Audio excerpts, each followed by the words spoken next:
Chapter 11, Managing Project Teams.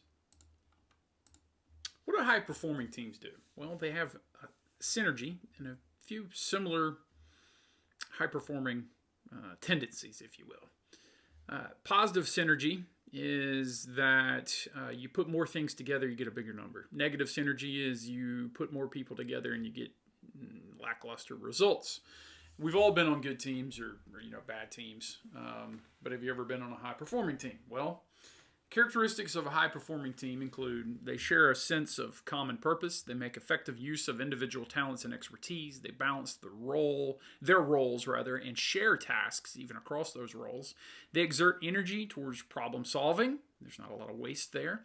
They accept differences of opinion and expression and move on. They encourage risk-taking and creativity. Creativity is so important.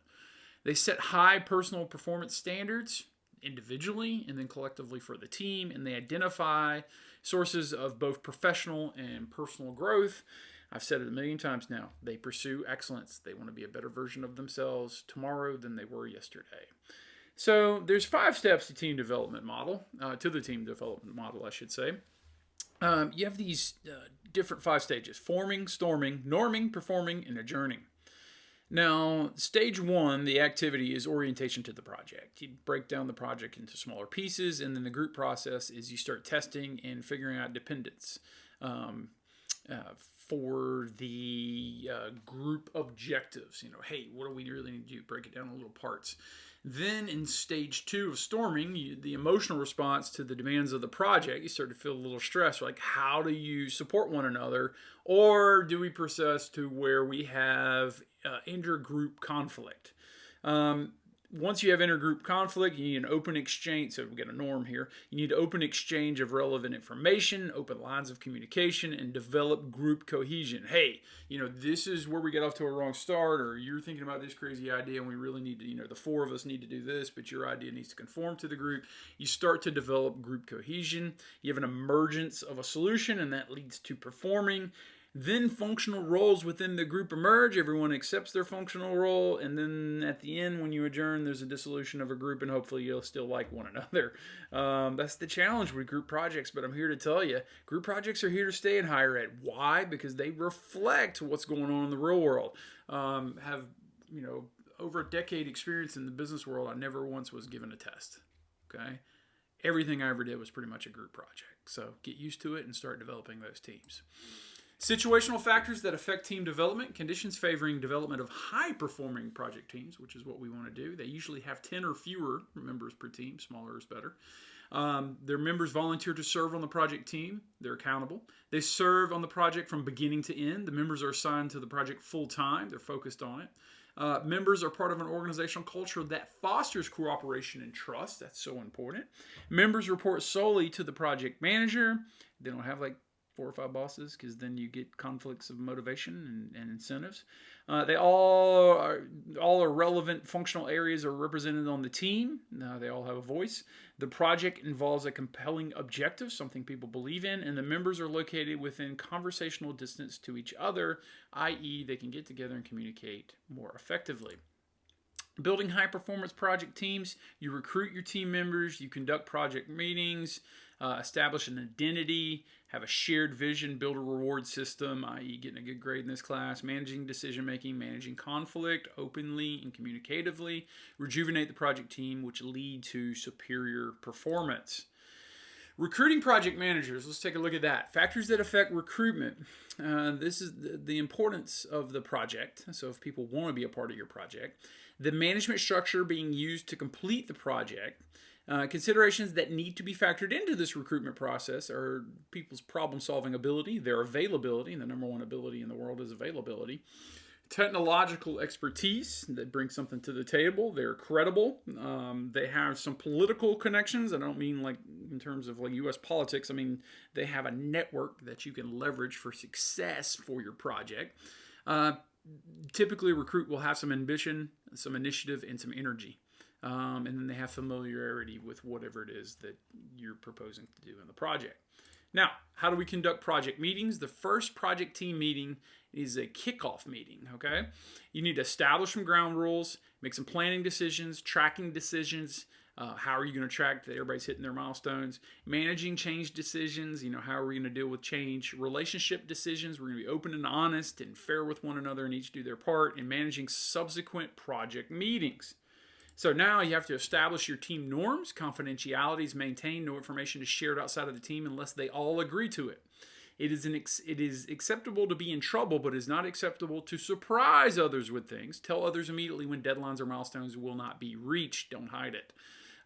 This is zero tolerance for bullying away through the problem or issue. Bullying, like a bull. Zero tolerance for bullying away through a problem or issue. Don't be a jerk. Agree to disagree, but when a decision has been made, regardless of your personal feelings, move on, move forward. Respect outsiders and do not flaunt one's position on the project team. Hard work does not get in the way of having fun. These things are supposed to be fun, and you'll love your team more if y'all can have some fun. You need to establish a team identity. That means effective use of meetings. Don't, waste time, but effectively use your meetings. Co-location of team members. You're within proximity of one another. Creation of a project name. That's always fun. Get the team to build or do something together early on. That's team building. And develop your own team rituals. I'd love to see some of that in your final presentations, like some things that have emerged as you work together. Managing project reward systems. Rule number 1, principle number 4 of economics is people respond to incentives. That's just true. That's human nature. The reward system encourages team performance and extra effort. Most project managers advocate the use of group rewards. To increase the value of rewards, rewards need to have a lasting significance. Some project managers have to use negative reinforcement to motivate project performance. Listen, you're not performing. We're going to get you fired or turn you in, your peer review in really poorly. Those are all motivators that are of a negative nature. There are times when we need to reward individual performance. Examples of these types of rewards include a letter of recommendation, public recognition for outstanding work, job assignments, and flexibility. Make sure within your project teams you are telling people, man, you really did a good job. I wish I could do it that way. Could you teach me? And then the team gets better. Managing conflict within a project is going to happen no matter what. You need to encourage functional conflict. Functional conflict plays a critical role in obtaining a deeper understanding of the issues and coming up with the best decisions possible. You can't have one person coming up with all the decisions because they'll just do what they think to be best. They need input from the team. Project managers can legitimize dissent within the team by designating someone to play the role of devil's advocate. Okay, so you get some built-in conflict on purpose. Asking the group to take 15 minutes to come up with all the reasons the team should not pursue this course of action. That's something that rarely happens in these types of situations in these classes like this, because you say, hey, let's just find something we all agree on and go with it. And people tend to basically want to check the box and they don't consider some healthy conflict that could be built in, like as a devil's advocate. Managing dysfunctional conflict, mediate the conflict. Yeah, you probably should meditate. Mediate the conflict, arbitrate the conflict, control the conflict, accept the conflict, eliminate the conflict. Basically, it goes back to communications and checking your ego at the door. So where do these storms emerge? Well, sources of conflict over the project life cycle. All right. You have these, part where you're defining the project, you're planning the project, you're starting to execute the project, and then you deliver. Sources of conflict, things like differing priorities, procedures, and schedules. There's conflict there. Again, priorities, schedule, procedures, technical issues, and workforce issues. If you got a conflict in schedule because you're working part-time while you're in college in this group project, that can lead to a storm. Your teammates have to be good teammates and work with you. That said, you have to be available. Other things that can be a problem in executing, again, it's technical, schedule, workforce, and priorities. And then the delivery is just schedule ability. So you have to super communicate through these, check your ego, and find way to rejuvenate your project team when conflict arises. Rejuvenating the project team, informal techniques, institute new rituals, show the team an inspirational movie. Okay. Or tell them a self-deprecating joke, I guess. Keep it appropriate. Have the project sponsor give a pep talk. Bring in an outside person who can motivate. Formal techniques. Hire an external consultant. Now you're getting formal. To facilitate a team building session. To elevate team performance and clarify ownership. Whether the team has direct influence over the issue or the issues. Link team building activities with outdoor experience to provide an intense common experience that accelerates social development of the team. You basically want to start figuring out a way how to like to be around each other. That takes work, man. All relationships take work, and that takes work. I'm pretty sure, biblically speaking, we're supposed to get along with one another and support one another, even despite our faults. Managing virtual project teams. This is more of a thing post-COVID world. Two biggest challenges involving managing a virtual project team are, number one, developing trust. Number two, developing effective patterns of communication. Developing trust. You need to hold face-to-face meetings at the beginning and orchestrate an exchange of social information. Set clear roles for each team member so there's no vagaries and people don't hide and not do their work. Form teams with people who have already worked effectively together on projects if possible. You guys don't realize it, but somewhere down there in the real world, you're going to end up working with people who are in this class, possibly even on this team. You want to know if you can depend on them. Now, secondly, developing effective patterns of communication. Don't let team members vanish. Hold them accountable. Reach out to them. Make sure they're okay. Also, don't always assume that they're being lazy. They might have something going on. If you're that teammate, make sure you communicate. That's effective. You need a pattern of communication. Establish a code of conduct to avoid delays. Establish clear norms and protocols for surfacing assumptions and conflicts. Use electronic video technology to verify work. Share openly.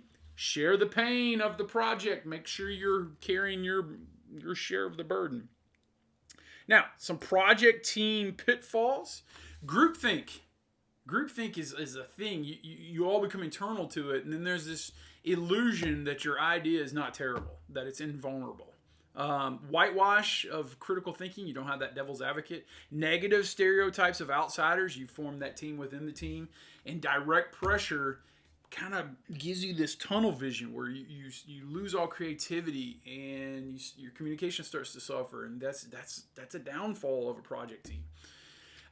You could have a bureaucratic bypass syndrome instead of going through all the procedures that you need to do. It's like, let's just turn this in and see what we get. That's a great way to get an F in this class. Don't bypass, say the milestone instructions line by line. Team spirit becomes a team infatuation. Basically, you start having fun. You don't get anything done. That's a project team pitfall. Again, 30,000-foot view of Chapter 11, Managing Project Teams. I expect you to do the reading and incorporate it both into your reflection papers and the project itself. I'll catch you in the next chapter.